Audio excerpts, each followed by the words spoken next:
जहां एक और पूरा देश और पूरी दुनिया सनातन धर्म के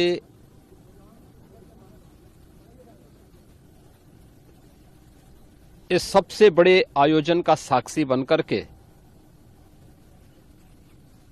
गौरव की अनुभूति कर रहा है, प्रफुल्लित है, वहीं दूसरी ओर सनातन धर्म के खिलाफ सपारी लेकर के षड्यंत्र करने वाले तत्वों के द्वारा लगातार शरारत पे शरारत करते हुए झूठ के और असत्य के नित नए प्रतिमान भी गढ़े जा रहे हैं।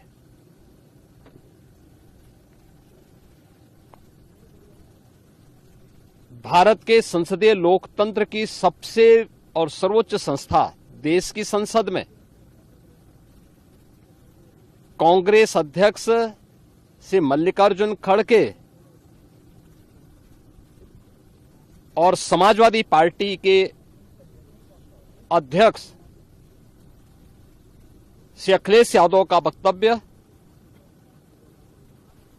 इस ओर सबका ध्यान आकर्षित करता है। ये दोनों वक्तव्य न केवल इनके सनातन धर्म विरोधी चरित्र को उजागर कराता है, बल्कि इनकी उस गिद्ध दृष्टि की ओर भी सबका ध्यान आकर्षित करता है जो लगातार इस महाकुंभ के खिलाफ पहले दिन से दुष्प्रचार कर रहे हैं। इनका ये बयान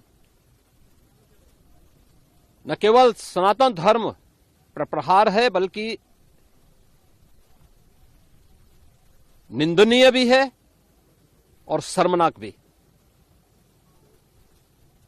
कांग्रेस अध्यक्ष का यह कहना कि प्रयागराज कुंभ में मौनी अमावस्या के दिन हजारों लोग मर गए,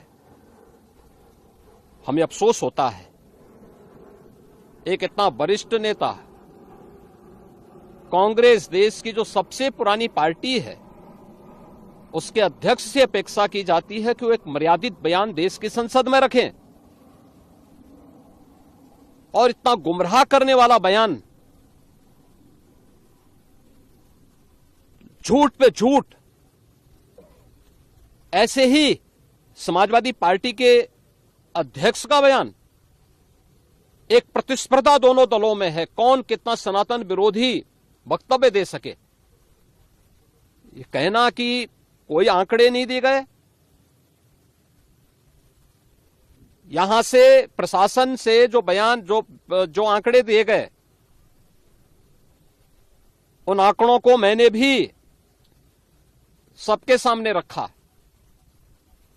घटना दुखद थी, हर व्यक्ति दुखित था, और जितने क्विक रिस्पांस से मेला प्रशासन, पुलिस, एनडीआरएफ, एसडीआरएफ,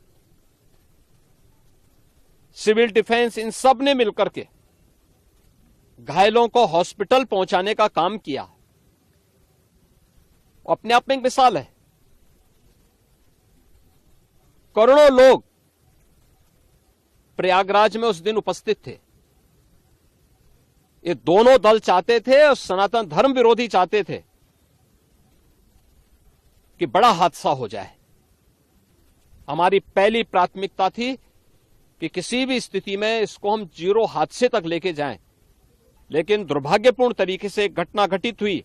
लेकिन जितने क्विक रिस्पांस से प्रशासन ने और सभी संबंधित संस्थाओं ने कार्य लेकर के उन्हें हॉस्पिटलाइज किया, उसमें कुछ लोग उस हादसे के शिकार हुए, वह दुखद है। उन सभी परिवारों के प्रति हम लोगों ने अपनी संवेदना भी व्यक्त की और उसके लिए कुछ आर्थिक मुआवजा भी घोषित किया।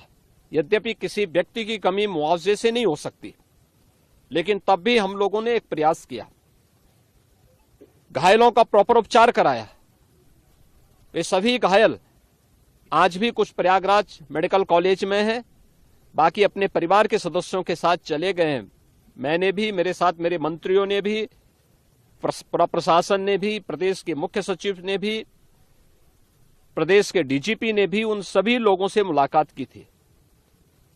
और मैं तो देखकर बहुत चौंक था कि जो लोग प्रयागराज मेडिकल कॉलेज में भर्ती थे, जब मेरी उनसे बातचीत हो रही थी तो उनमें से सभी लोग ये कहा, उनके द्वारा कहा जा रहा साहब व्यवस्था में खामी नहीं, लेकिन हमारी किस्मत है या फिर ऐसी स्थिति पैदा हुई।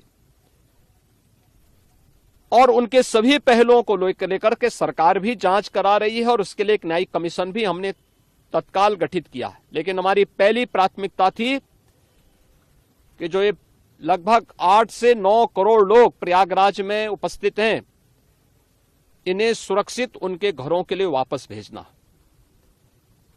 इन दोनों दलों और सनातन धर्म विरोधी उन सभी लोगों के वक्तव्य, जो लोग ये गुमराह करने वाले वक्तव्य दे रहे हैं कि लाखों लोगों ने स्नान नहीं किया, सरासर गुमराह करने वाला है।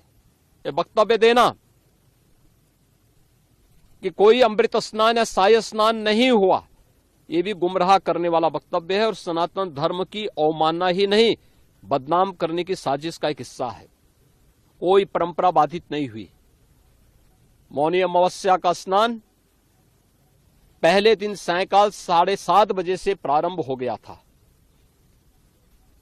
और अगले दिन पूरे दिन भर देर सायंकाल तक मौनी अमावस्या का मुहूर्त था। स्वाभाविक रूप से अखाड़ों ने हादसे के तत्काल बाद मेला प्राधिकरण के साथ बातचीत करके अपने स्नान को स्थगित किया था कुछ देर के लिए।